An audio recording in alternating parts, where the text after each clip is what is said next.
We now consider more than 1.1 million IDPs, internally displaced people in Northern Darfur.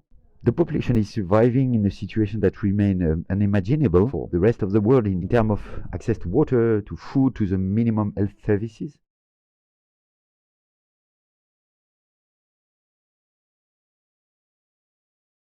We carried out in January a rapid nutritional assessment, and the result of this assessment is extremely alarming. More than 23% of the children aged from 6 months to 5 years suffer from acute malnutrition, and 7% of whom are severely malnourished. It's 2.3 children under 5 who die every day per 10,000 people, which means that if we consider the population of the camp at the low range of 300,000 people, it's more than 13 children dying every day.